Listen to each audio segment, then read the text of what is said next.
Welcome to, Great Shot. This is the Great Shot Podcast, a Cracked Racquets and Tennis Channel podcast network production. My name is Alex Gruskin. After a 5.5-month wait, tennis fans can finally rejoice in the fact that we are going to get a second Grand Slam during this 2020 season. The U.S. Open set to get underway this Monday. I know I speak for all of us when I say we are so excited to see our favorite players back on court competing for a Grand Slam title. And of course, with a Grand Slam comes Grand Slam draw breakdowns. 128 names in this draw, the biggest tournament field of any event they play on the Pro Tour. So many exciting first round matches, so much potential for upsets, for dark horses, so many great things to discuss. That's what we're going to be doing here on this show, breaking down the men's draw. Joining me to do just that, you know him as our Cracked Racquets Do Everything, former Denison men's tennis great, and a man I affectionately refer to as James Foster McDonald. Jamie, how are you doing today? Man, like I said earlier, getting used to the pod structure. So I'm not in your court yet, but we're getting there. I'm getting used to it day by day. Yeah, I think you're finding your legs on the podcast, much like many of these players finding their legs on court during this week's Western and Southern Open. We got a bit of a sneak peek of what we might see during the U.S. Open, but still, once you hit the Grand Slam, particularly for the men's, 3 out of 5 sets, it adds a whole nother element to these matches, and we're really excited to break that all down. We're going to be going through the top half and bottom half of the draw separately. Going to be answering 4 questions in each section. We're going to name our favorite first round matches, talk about the seeds on upset alert from there, talk about the unseeded players that it shouldn't surprise you to see make that second week, 4th round quarterfinals. There's always one, and then of course we'll give our predictions for the draw, quarterfinalists, semifinalists, finalists as well. Gonna have a lot of fun. Of course, the reason we are able to do that because of the support we get from our friends at DraftKings. If you go to dkng.co/crackedopen right now, you can get in on the action, take advantage of their limited time offer, and join along and play with us for our GSP Ace of the Day segments, which of course we will keep rocking and rolling with through the end of this U.S. Open and beyond. But with that in mind, Jamie, let's get into this draw breakdown. Again, top half of the draw, 16 seeds. You look at the top players on that top half, headlined of course by number 1 seeded Novak Djokovic, undefeated still in ATP matches during this 2020 season. In terms of the top seeds he might face, because of course no Nadal, no Federer, no Wawrinka, no Monfils in this event. His top 10 seeds in this section: number 4 seeded Stefanos Tsitsipas, number 5 seeded Alex Zverev, number 7 seeded David Goffin, number 9 seed Diego Schwartzman. Your thoughts on this top section of the draw? Yeah, really interesting look, given what we've seen from Djokovic, especially with the recent dismantling of Struff, who looked pretty much on fire. You know, we got to think that he's the favorite going into this. But you list some other names, like a guy like Tsitsipas, who's also looked really good. And remember, these are the exact courts that they're going to be playing on. So a lot of people are going to be feeling really comfortable. But, you know, at this point, Djokovic feels good with his with his section, I think. Yeah, so what are the first round matches that stand out to you the most? Yeah, on this side, there's a lot of them, but with our sort of idea of keeping this short, let's just run through a few. For me, I think one right off the bat with Zverev, Anderson and Zverev. I mean, that is a huge one that everyone has to circle because, look, when you're looking at it, Zverev, a guy who we've all talked about his success or sometimes lack thereof in majors. Anderson, a guy who's really pushed it to the brink and had some great results at Grand Slam, so that's one you got to go with. Sock and Cuevas, just because I'm really curious to see how Jack Sock is going to look on the singles court. I think there's some other ones as well. Christian Guerin, Ulysses Blanche. I probably stole that one from you because I figured you would say something about a guy like Ulysses Blanche, one of your favorites. So sorry to take it from you there. And then the last one I really want to talk about, or at least mention here, we won't go into depth, but Opelka and Goffin. For tons of reasons. I mean, both looked really good at the Western and Southern Open, but Opelka, particularly on these courts, just really dangerous. Yeah, you mentioned it. If you want the full breakdown of these draws, hear us go quarter by quarter, break down each and every match essentially, but just the sort of depth you, of course, always get from us here at Cracked Racquets. Go listen to the full version of these draw breakdowns in podcast form. Mastakowiak joining me for the men, Jamie joining me once again for the women. To your point, a lot of great matches. I broke it down into 4 categories. I said the top tier, the ones for the nerds, the young guns, and the American homers. Now, I'm not going to go through everyone because you mentioned a lot of them. Anderson, Zverev, Goffin, Opelka, those are the top tiers. Those are the headliners. If you're someone who would like to watch a player on the rise or someone who likes challenger tennis, Nakashima, Paolo Lorenzi, that's the match for you. Of course, an All-American affair in this top half as well, Isner versus Johnson, but you sort of mentioned it. As we get into the seeds on upset alert, you look at these first-round matches for both Alex Zverev and David Goffin, two top 10 seeds, matchups with Kevin Anderson and, Riley Opelka, respectively, assuming both of those guys are healthy. Those are matches both seeds could easily lose. Yeah, absolutely. So definitely be on the lookout for those. In addition, ones that we just mentioned, at least for my list, in terms of those seeds who need to be on upset alert, need to watch out. Christian Guerin is one for me. I mentioned that first round match against Ulysses Blanche. Given what we saw from Guerin at the Western and Southern, he's not in his best form, so he absolutely needs to be careful. And then John Isner as well, which, of course, you just mentioned. Yeah, and, I don't consider it an upset if someone seeded knocks out a higher-ranked seed in the third round. That's just called Grand Slam tennis, folks. Yep. But in terms of seeds who could lose before the third round, yes, Goffin, Zverev, the two obvious ones. Adrian Mannarino, you want to throw a flyer on either Jack Sock or Paulo Cuevas? I have no issue with you there. But, I would also, and this is going to be a crazy one, folks, Bublik or Edmund, depending on how they look in that first match. Are they going to beat Djokovic? No, probably not. But just watch. Kyle Edmund, really, really dangerous. We've seen him make a semifinal at a slam before. Again, not saying he's going to win, but it's certainly an interesting little section there. Fun first round match as well. In terms of the unseeded guys you think could legitimately make week 2, Jamie, any in this top half of the draw? Yeah, and it's two guys we've already mentioned, but I think it's Riley Opelka and Kevin Anderson, the big servers. Not only do they have really intriguing first rounds, but hey, if they get through those first rounds, there's absolutely no reason that they can't get through the rest of their sections, respectively. I mean, so here's the deal, especially with how these courts have been playing, especially with all the things you take into consideration with the Zverev nerves, how big the Opelka game is, and potentially overpowering a guy like David Goffin. If they get through those first rounds, watch out the rest of the guys around them. Yeah, you mentioned them. That's why those are the top-tier first-round matches. That's why those seeds are on upset alert. That case makes itself. I made the joking case for Edmund Bublik. One other guy I'll throw in there, fourth-rounder at last year's U.S. Open, Dominique Koepfer, who's got a really tricky first round against Taylor Fritz, a match I think we would both favor Fritz in, but he gets through that. Then the next seed he would have to face is Denis Shapovalov. And I'm just saying, if you're going to draw two seeds to have to get to the fourth round, Shapovalov and Fritz are two, I'm not going to say you want, but it's not the two you don't want, and certainly both volatile players. Koepfer able to stay solid. We know how physically fit he can be. I think he's another dangerous floater, but with that being said, it feels like this might be top seed Novak Djokovic's Grand Slam to lose.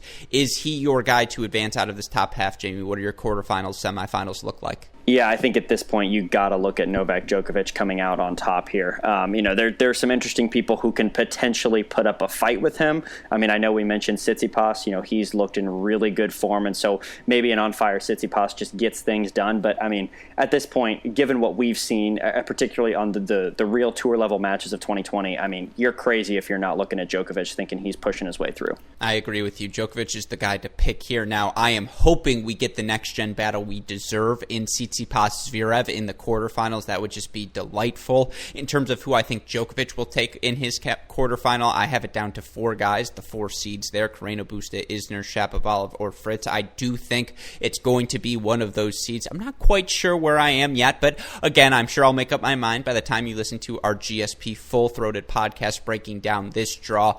I agree with you. I think Djokovic, Tsitsipas have just shown a level that it's too good to deny. I think they both get to the semifinals. I think Novak Djokovic advances to the finals out of this half. That fair to say?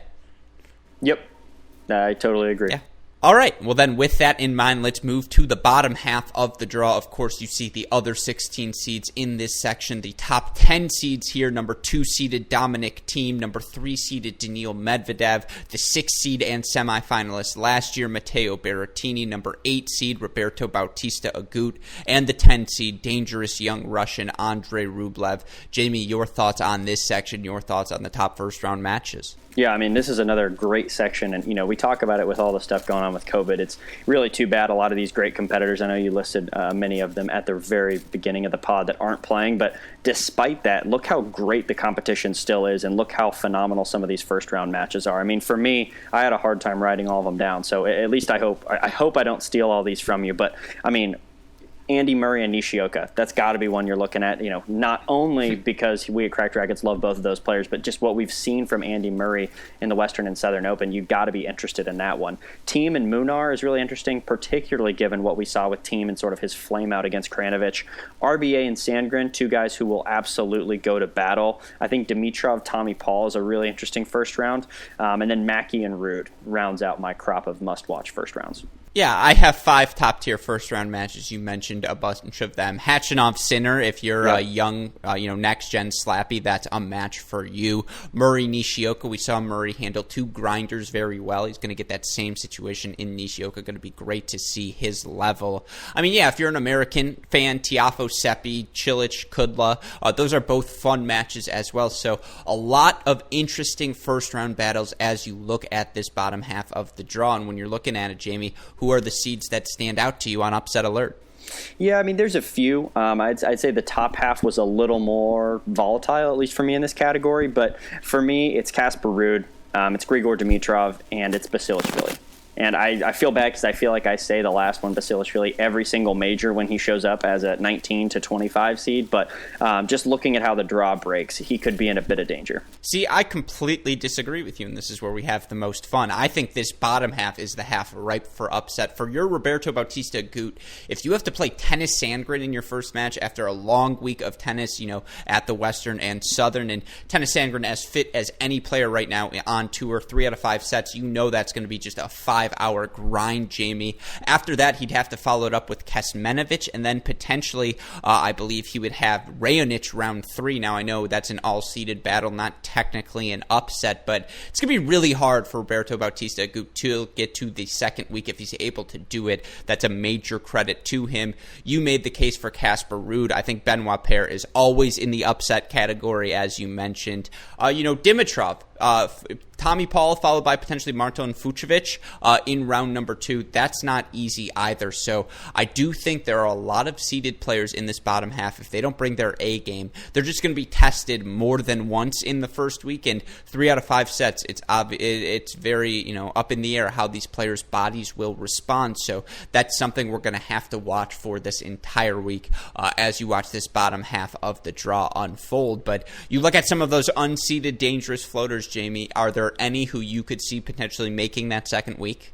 Yeah, a couple of the Americans came to my mind right away. If you look just sort of their setting in the draw and the potential to win a couple of matches and get through. For me, it's Frances Tiafoe and Mackie McDonald. Those are the two that I have circled right now. Obviously, there's a bit of just hoping there. I always want the best for American tennis, right? So those are the ones I'm going to talk about. And there were a couple other I considered, but if I had to pick 2, I'd circle those. Here's the thing. Andy Murray's path the second week is a murder row. That's an obvious name some of you listeners might be thinking about, but he would have to beat Nishioka, then probably FAA, then probably fellow countryman Dan Evans, and that's just 3 really good players who all do different things on the court. That's a tough matchup for Andy Murray.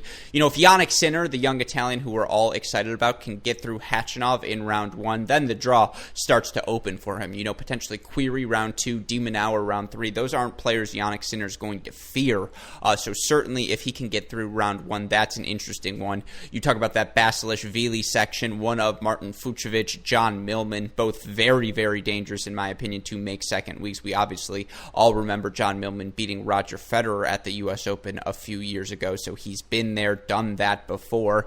And then just a flyer on Alias Bedene, who obviously played really well at the Western and Southern, beat Guerin, beat Fritz, had obviously chances in his next match as well. He's going to be in the section with Casper Ruud as well as Matteo Berrettini. I know Berrettini, a semifinalist here last year, but just a flyer on Bedene, right? We took a flyer in the top half of the draw. Always take a flyer on the bottom half as well. But with that in mind, Jamie, what are your picks for this bottom half of the draw? How do you think it's going to unfold? Look, there's a lot of ways it can go, but given what I've seen from these guys on the courts they're already going to be playing on, I think my favorites, and there's a level below this too, right? But there seemed to be a clear break for me after Medvedev and Milos Raonic. Those are the guys who I think that their levels have been phenomenal. I know Raonic isn't a 2 or 3 seed here, but look, if I'm putting up his level against what I saw from Dominic Thiem, it's not even close. And granted, we can talk about this at length, talking about Dominic Thiem and sometimes what he does or doesn't do at the beginning of tournaments, and that happens. But I would be a fool to not seriously consider Milos Raonic coming out of this side. Yeah, it's a bold pick, but is it bold? We see him make the finals of this Western Southern. He'll get a shot at either Djokovic or RBA. To put up 3 straight weeks of of slam-winning tennis is tough to ask for any player not named Novak Djokovic, Rafa Nadal, Roger Federer, but I agree with you. Milos Raonic, a big server, certainly someone to back here. Now, in terms of my quarterfinals, I think I agree with you. Medvedev, he lost that match to RBA, but he was right there. In 3 out of 5 sets, I like him even more. I think he comes out of that top half. I think he probably ends up beating, I think it is going to be Andrei Rublev. I think we're going to have an all-Russian battle in the top half in that quarterfinal. I think Medvedev advances to the semis. I agree with you. I think he's going to take on Raonic, but I'm going to stick with Daniil Medvedev. I just like his length. I like the way he returns serve. He has the sort of game style, not the exposable one-handed backhand that Tsitsipas had in terms of return of serve. Medvedev just going to make every return you throw at him. I think he's the one guy who can slow, not named Djokovic, slow Raonic down. I think he's going to do that. I think we see a Djokovic-Medvedev final. Now you have a Djokovic-Raonic final. Let's wrap this draw preview show here, Jamie. Who is taking home the 2020 U.S. Open men's singles title? If you think I'm not going bold and putting Raonic all the way through, you're wrong, because I am. I'm going for it. Lock it in right now. Might be the dumbest thing I've ever done / said. Don't care. I'm feeling it. Well then, Jamie, you'll love to hear this fact. Our friends at DraftKings right now have Milos Raonic at 20-1 to win the U.S. Open. I don't think it's a bad pick. I think jump on those odds now after this final this weekend. They're certainly going to get lower than that.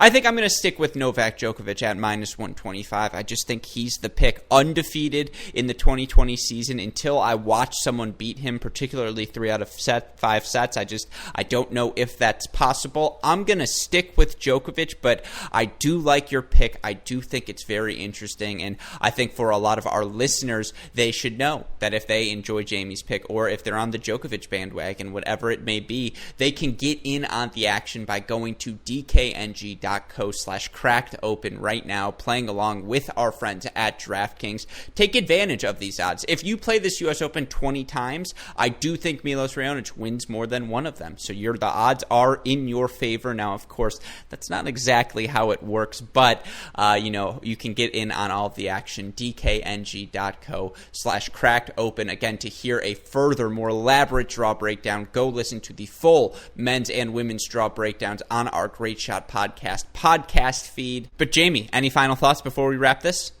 Look, it's going to be a really exciting U.S. Open. I know, again, as I mentioned before, things are weird with COVID. People can debate back and forth. I know you and I have offline about what this tournament really holds, if there's an asterisk there for anybody who wins, or, really what the results truly mean in the scope of all the other U.S. Opens we've seen. But regardless, it's going to be a phenomenal tournament with a ton of great matches right off the bat. Yeah, you're right. And, of course, we are looking forward to watching and breaking down all of the action here at Cracked Racquets. But with that in mind, you have been watching the GSP U.S. Open men's singles draw breakdown. Jamie, as it is a GSP, what do we tell our listeners? Hey, great shot. And we will see you all for the women's draw preview.